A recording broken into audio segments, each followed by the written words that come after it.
Hello, faithful, and welcome to the 49ers Plus podcast. I'm Al Moriello, and this is your source for the most objective 49ers discussion. Only smart takes, never any clickbait. And today, it's a Victory Friday as I record this. The Niners defeating and shocking the Rams 26-3. We're going to be talking about what went right to allow this victory to happen. Turnovers, Mac's gritty game, the run game and the pass rush once again struggling.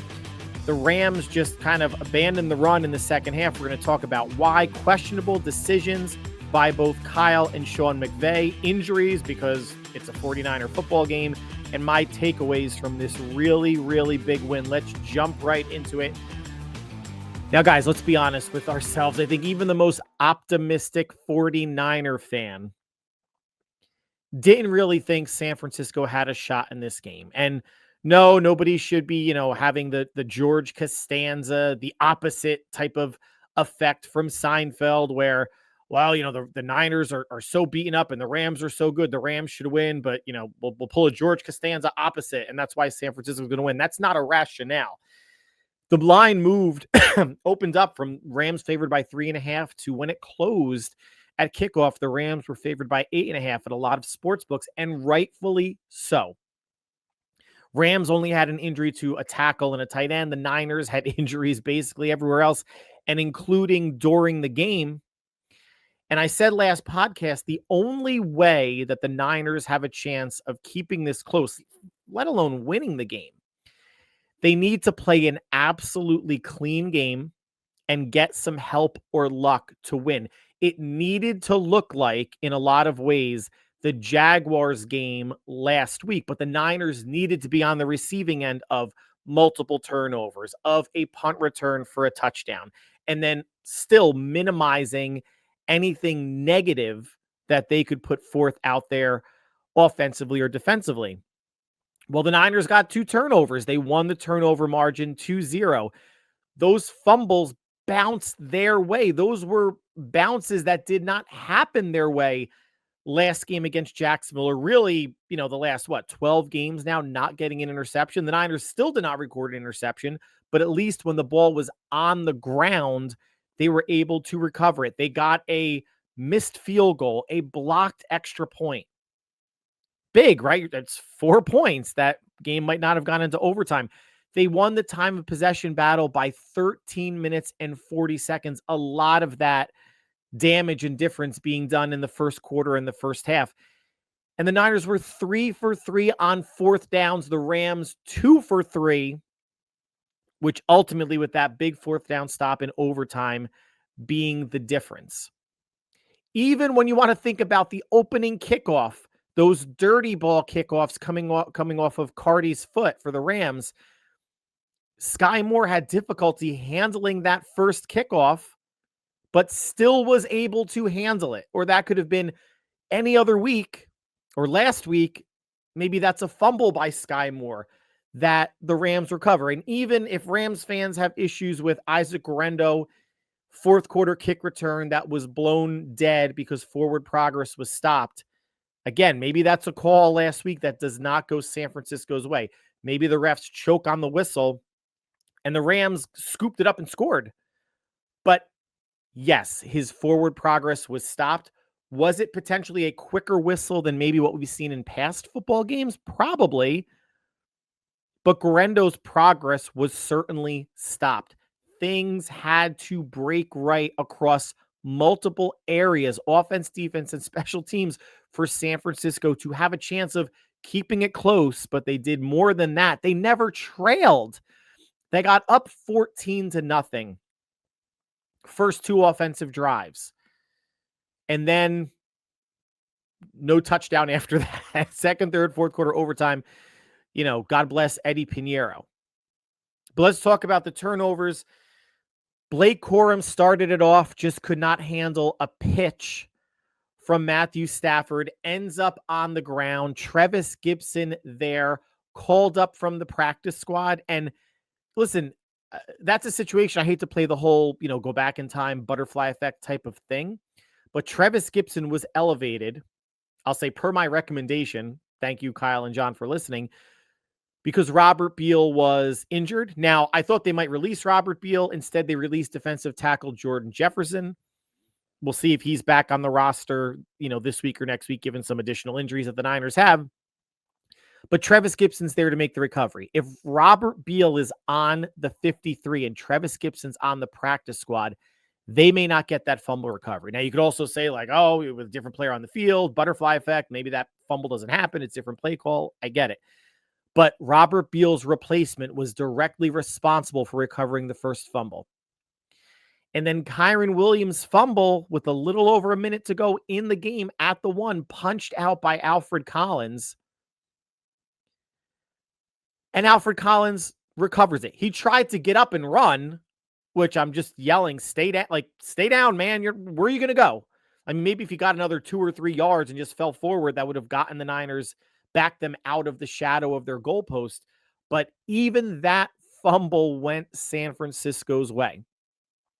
In addition to, we said the special team stuff, the Rams missing a field goal, getting an extra point blocked. How about Eddie Piñeiro's field goal that kissed the left upright and, just edged it, just kissed it and still went in?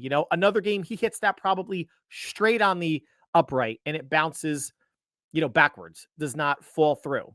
So much had to go right. Getting a 14-0 lead was huge and super important, the way that the Rams came back.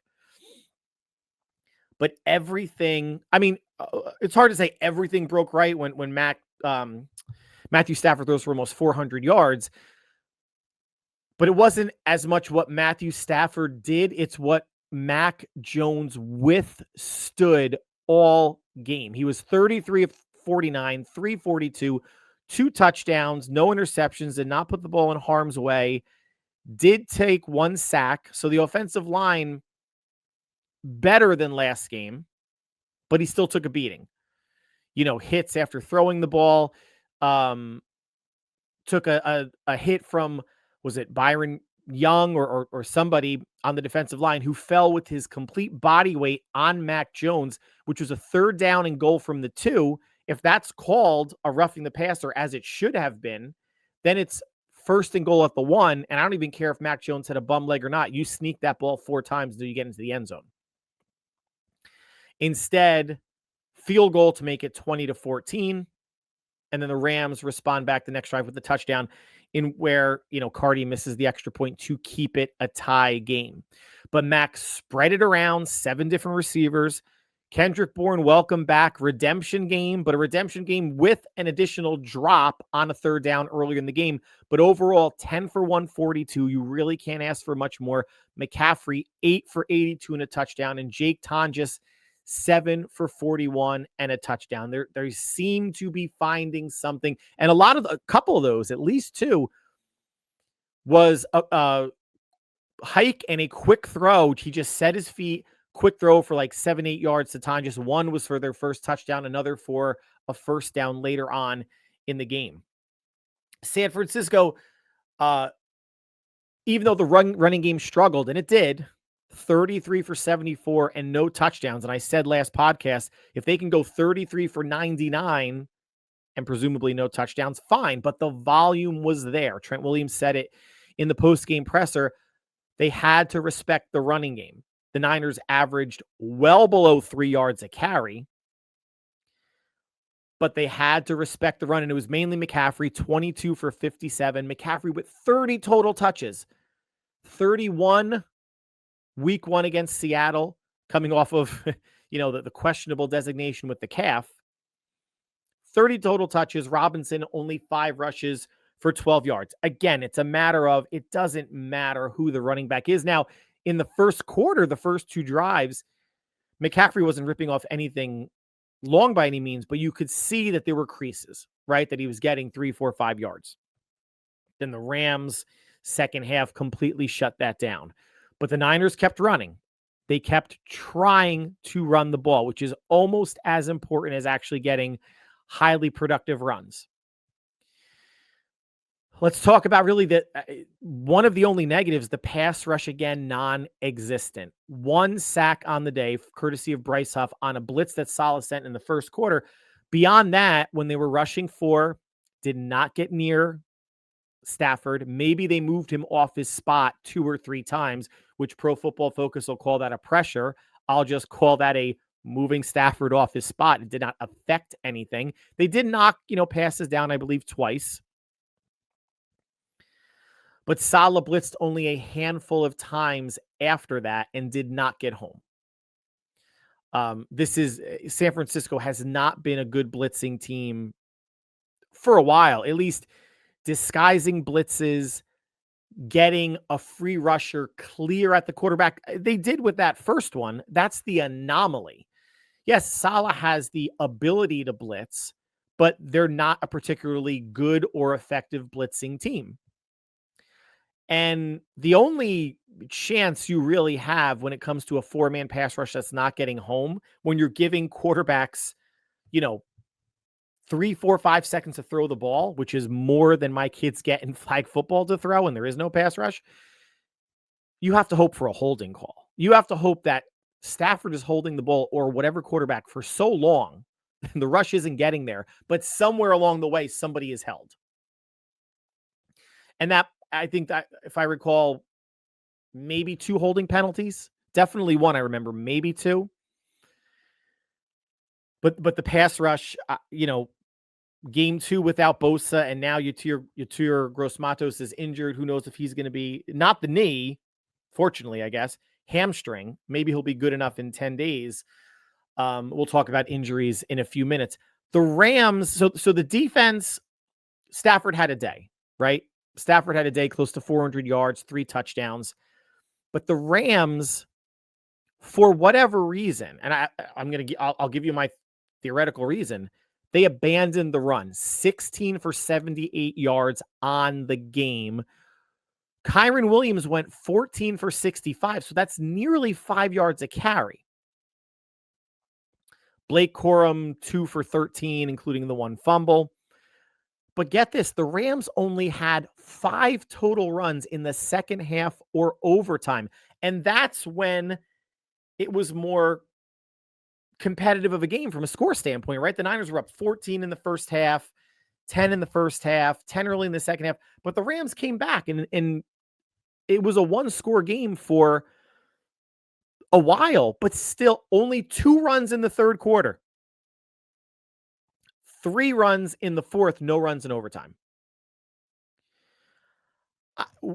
The Rams were getting better efficiency and productivity per run than San Francisco. It's shocking to think that the Niners ran it 17 more times than Los Angeles.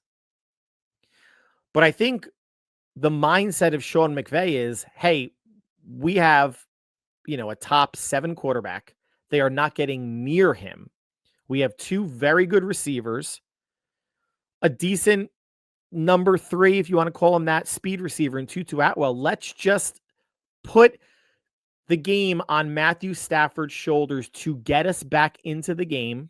And he did. He carved him up, right? Stafford carved him up. 30 of 47 for 389 and 3 touchdowns.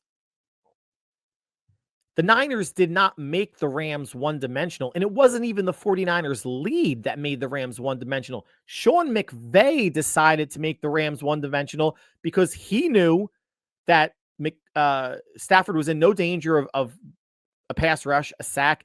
He's a savvy quarterback. He's generally not going to put the ball in harm's way, generally. And he thought our best chance of getting yardage and chunk plays and staying ahead of the sticks is just to throw. So that's going to, let's lead into questionable decisions. And we're going to get to McVay last because I want to talk Niners first. Really surprised that Kyle decided to kick a 59-yard field goal with the game tied at 20.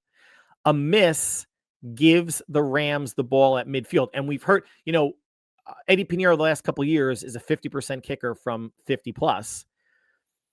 The way that, and you heard Kirk Herbstreit talk about, the kickers' footballs now are a little bit rounder in the middle. It's a live ball era. I guess the balls are juiced, whatever he was insinuating. But Pinheiro did not strike probably any of us as a power leg kicker. And that 59-yarder looked like it had a couple more yards on it. but very surprising to not want to back LA up at the time. Now, up until that point, Kyle was playing ballsy football, right? 3 for 3 on fourth downs. Granted, they were all like 4th and 1 or less. But that decision, and granted, there was still maybe half the quarter to go. So there still would have been time, or maybe a little less than half the quarter, maybe around the 5-minute mark, but surprising. Now, what I had an absolute problem with at the time, and even still now, even though it worked out, was Kyle not, after getting the Kyren Williams fumble recovered by Alfred Collins. Niners are backed up at their own 2. Minute 7 left. Niners with 1 timeout. Rams with 3. A first down essentially ends the game, right? Mathematically. Essentially ends the game. To me, the first down is more important than the Rams' timeouts.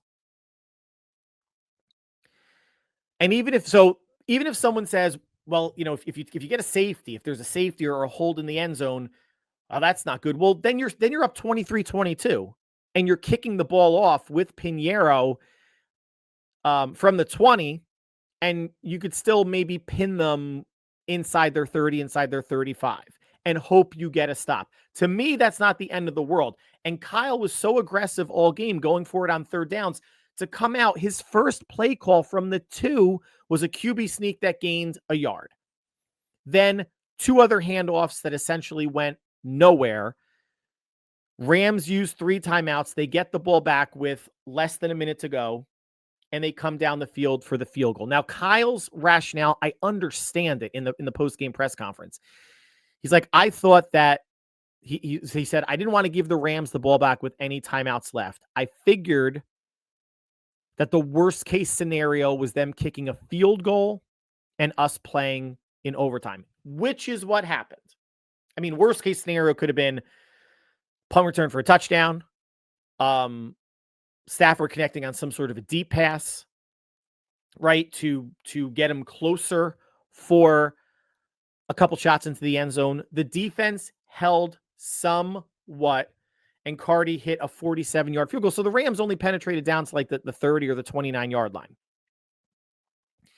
Kicked the field goal to tie it to go into overtime. But I would much rather see aggressive Kyle there go to end the game. The defense played well. Overall, they played well. And they made the Rams one-dimensional. They did not. They allowed Sean McVay to make the decision, he himself, to make the Rams one-dimensional, just passing it. But with that, I had no confidence that they were going to keep the Rams out of field goal range. If you're playing to win the game and put yourself in best positions to get points, or to put your teams in the best position to win, then the play was, I don't care about timeouts, throw it 3 times, get the first down, and seal the game. Mac was doing good with checkdowns. McCaffrey, Tonjes, Bourne, all having good games. 1 first down. If they had gotten, say, the first down on first down, that first throw, then the Rams still have 3 timeouts, but you can take 40 seconds off the clock, right?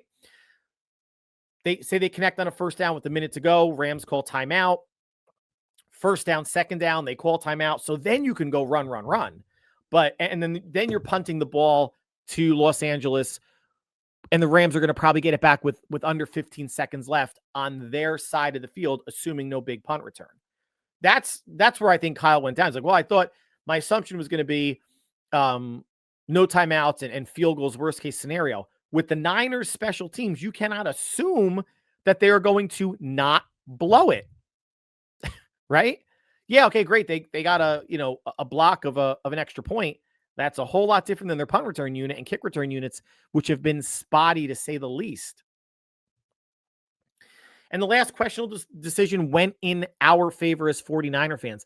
McVay going for it on fourth down and overtime is the right call. Instead of kicking the field goal, then you give it back to San Francisco, and that's basically then going to be they're going to have the ball last more than likely to either kick the field goal or the game will end in a tie. So that's the right decision. Nobody likes ties. Although a tie for the Rams now is better than a loss. But right decision, wrong play call.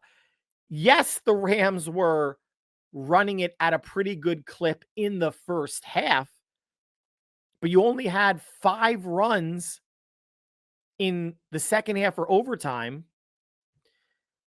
That one run I think might have went for like 7 yards, but they're out of sync. The running game felt out of sync and out of practice in the second half.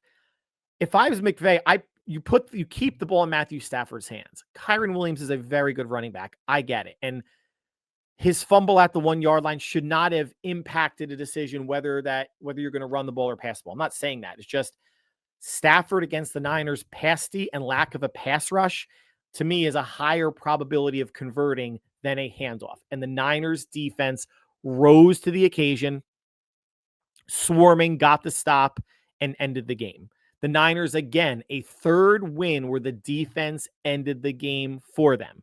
But it didn't come without drama. It didn't come without nail biting. It didn't come without the defense not playing a full 60-minute game in terms of making stops at other points when they needed to, right? They made the ultimate stop at the ultimate time when they needed to. The strip sack of Geno Smith in Seattle. The strip sack of Spencer Rattler in New Orleans. Getting a stop on third down against Arizona, Upton Stout on Zay Jones, or else that game is iced. And the Niners still had to go down the field and get the field goal. The Jacksonville game was a missed field goal, which allowed them to get the ball back, and they couldn't do anything with it at midfield. But this was another closer situation and a group effort at that. So kudos to Saleh and the defense.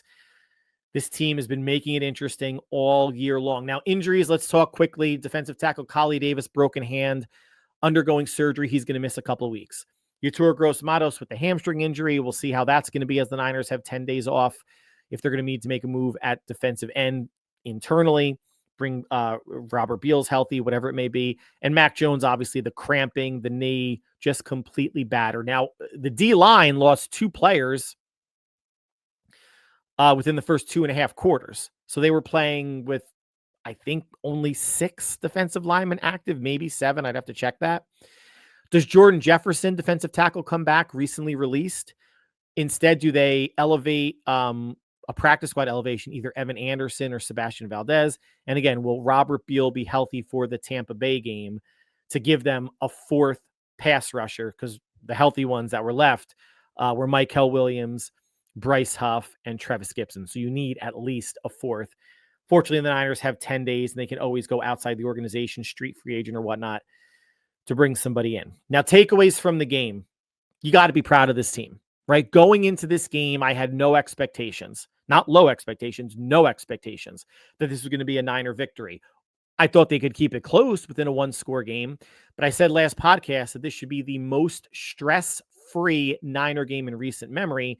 But of course, then the Niners have to get up 14-0 and then completely draw me into hey, is this a game that they can actually win and steal? Scrappy and well-coached team. They are prepared. It's not always going to look pretty. They are going to give up plays. They are going to have a quick 3 and out every once in a while. But they found a way to win their first 3 weeks, found a way to win against the Rams, and it took a 4-turnover performance, bad kick return coverage at the end of the first half, allowing the Jaguars to get a field goal, and a punt return touchdown coming off of a Kendrick Bourne drop on third down was how the Jacksonville Jaguars beat them. And the Niners still had a chance at the end, down 26-21 at midfield, to potentially get the win. Obviously, Purdy, strip sacked, and the Jaguars get the W. The offense and Kyle has shown over the past several years that they can move the ball even when they are injured. Top 5 offense regarding yardage last year with all the injuries. Top 5 offense again this year, regardless of even more injuries on offense. They can still move the ball, but red zone issues and scoring touchdowns are a problem. They were 2 of 5 in the red zone. Those 2 touchdowns coming on the first 2 drives of the game. Then it was field goals the rest of the way. They never trailed the Rams. They should have.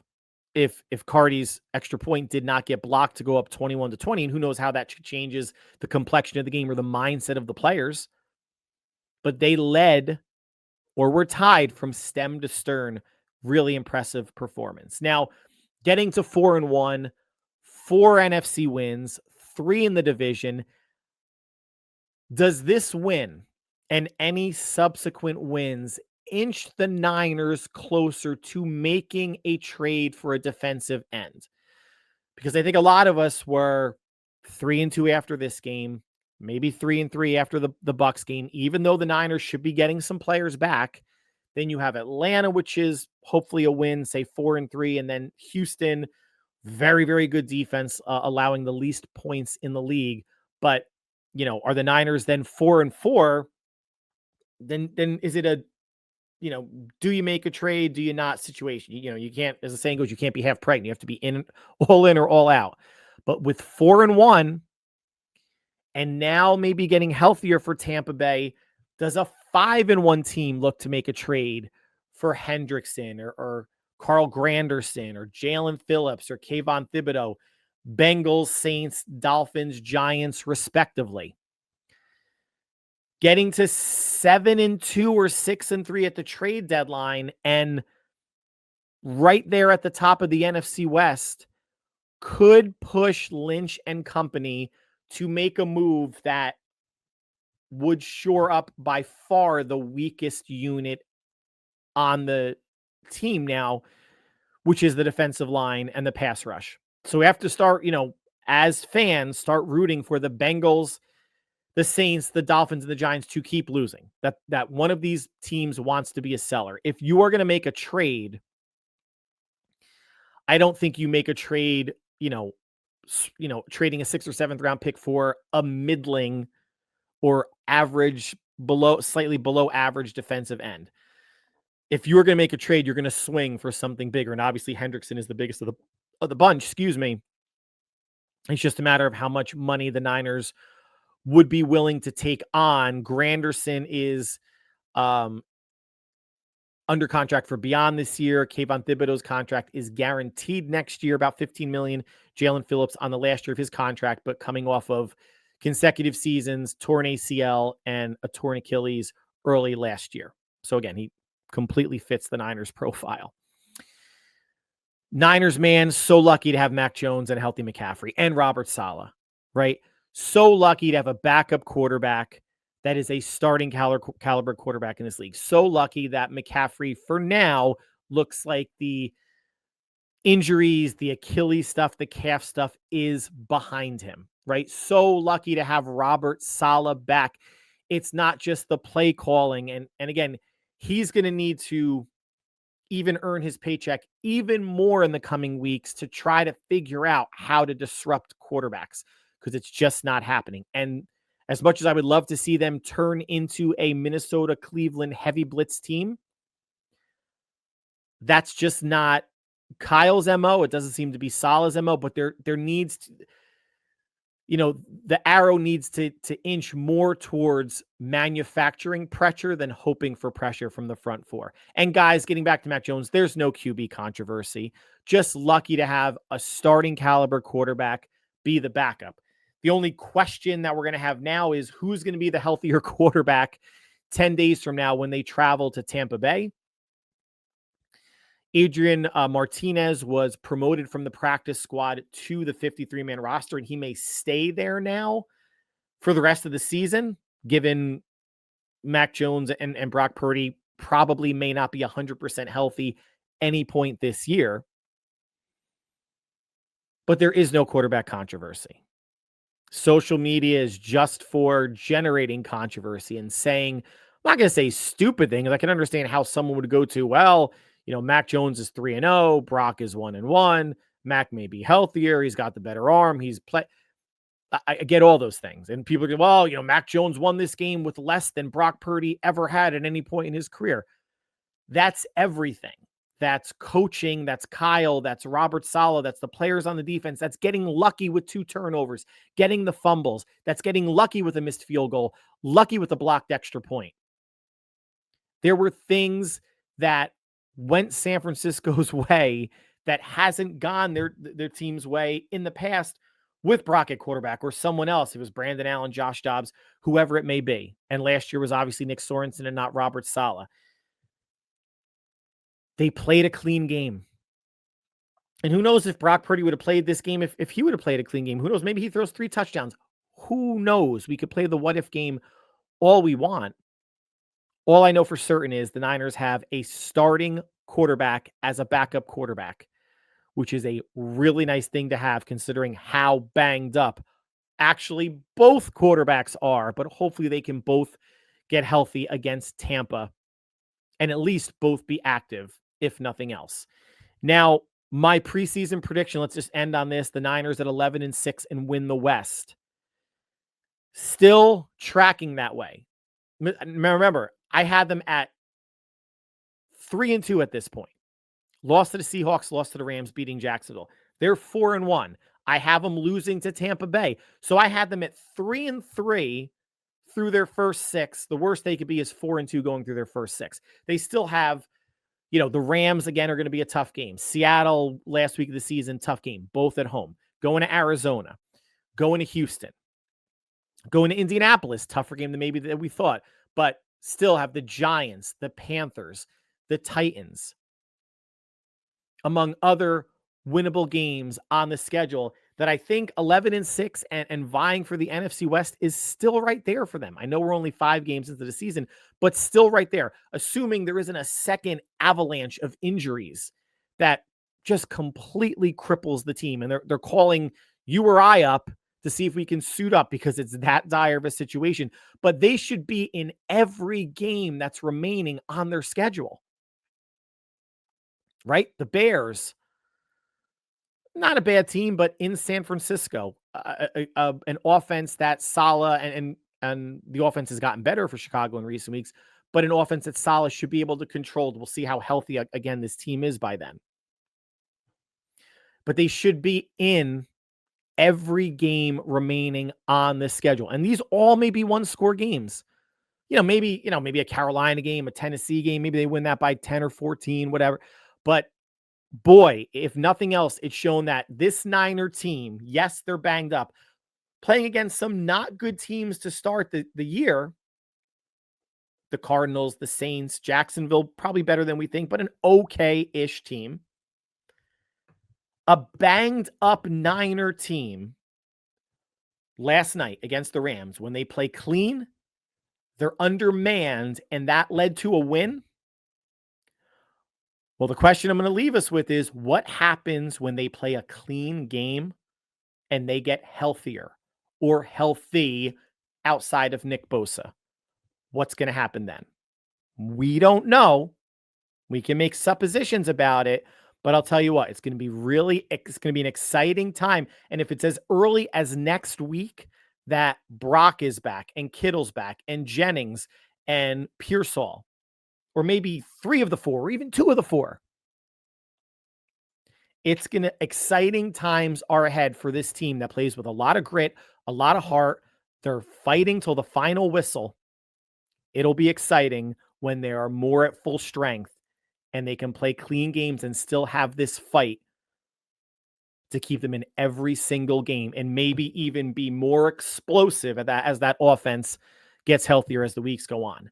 So that's going to conclude the podcast for today and this week. Like always, I want to thank you for taking time out of your busy schedule to make us part of your viewing and listening routine. Victory Friday, or whenever you are listening or watching this, what a great game. You could say this is a statement win for San Francisco. You could say same old sorry ass Rams if you want. I'm not going to stop you. But again, so much had to go right. From turnovers to special teams to playing a clean game, and still with that lack of a running game and lack of a pass rush, so much went right for San Francisco that they, in every way, shape, or form, earned this win. This was not the Rams beating themselves. This is the Niners earning this win. And when they see each other again in Santa Clara, hopefully it's a healthy Niner team for round 2. But whatever you guys are doing between now and when we speak again, enjoy the college football and NFL football this weekend. We'll talk early next week. Everybody stay happy, healthy, and safe. We'll talk soon. Take care.